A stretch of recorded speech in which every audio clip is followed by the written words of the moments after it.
Hello बच्चों, let's read the question. So question says that to analyze cast iron for its sulfur content, a 6.4 gram portion of the iron was weighted out for the analysis. Means that much weight is taken for the analysis and treated, where it is dissolved in the hydrochloric acid. First of all, it is dissolved in the hydrochloric acid.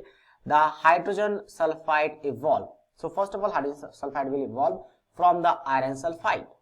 Was distilled off and made to absorb by the solution of cadmium salt. Means that after that we have to use with the cadmium salt.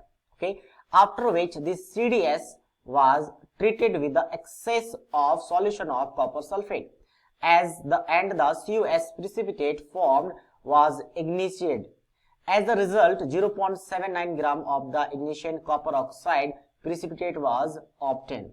Calculate the percentage content of the sulfur in the cast iron.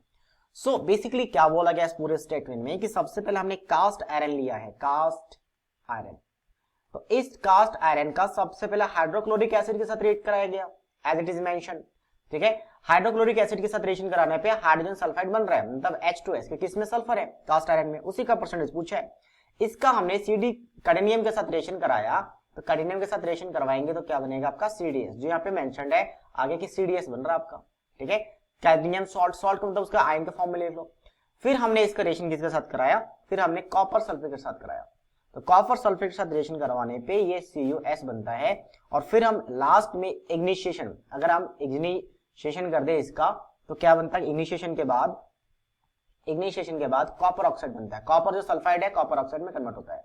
तो copper oxide का mass given है, कितना मास है, 0.796 मास। तो यहां से moles निकाल सकते हैं। मोल्स के लिए कॉपर का मास 63.5 है और ऑक्सीजन का 16 होता है, दोनों का ऐड करेंगे तो ये हो जाएगा 79.5।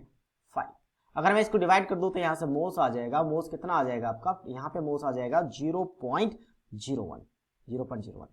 अब अगर मैं प्रिंसिपल ऑफ एटॉमिक कंजर्वेशन लगा दूं, प्रिंसिपल ऑफ एटॉमिक कंजर्वेशन किस पे, सबसे पहले मैं सल्फर पे लगाऊंगा।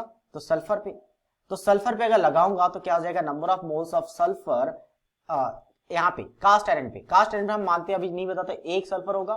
तो number of moles of this cast iron is equal to क्या हो जाएगा, number of moles of H2S is equal to हो जाएगा number of moles of CDS is equal to हो जाएगा number of moles of copper sulphide. और इन दोनों में अगर मैं कॉपर का प्रिंसिपल ऑफ एटॉमिक कंजर्वेशन लगाऊं तो number of moles of copper sulphide equal to number of moles of copper oxide, मतलब दोनों इक्वल। तो अल्टीमेटली ये आपका number of moles of copper oxide के इक्वल हो जाएगा। तो यहां से हम क्या कर सकते हैं, moles of sulphur in the iron sulphur निकाल सकते हैं, क्योंकि आयरन सल्फर हमने कितने माने, एक सल्फर, तभी तो H2S बना था, एक ही सल्फर बना था। तो मोल्स ऑफ सल्फर निकाल सकते हैं। तो जितना इसका मोल्स है वही सल्फर का मोल हो जाएगा, क्योंकि सारा कोएफिशिएंट 1 चल रहा है, कोई कोएफिशिएंट चेंज नहीं है, तो मतलब इसका मोल्स आ जाएगा 0.01। तो यहां से हम इसका मास निकाल सकते हैं सल्फर का। तो मास के लिए क्या करते हैं, मोल्स को मल्टीप्लाई करते हैं मोलर मास से, और सल्फर का मोलर मास होता है 32, तो हो जाएगा 0.32। अब हम क्या करते हैं, यहां से निकालते हैं परसेंटेज।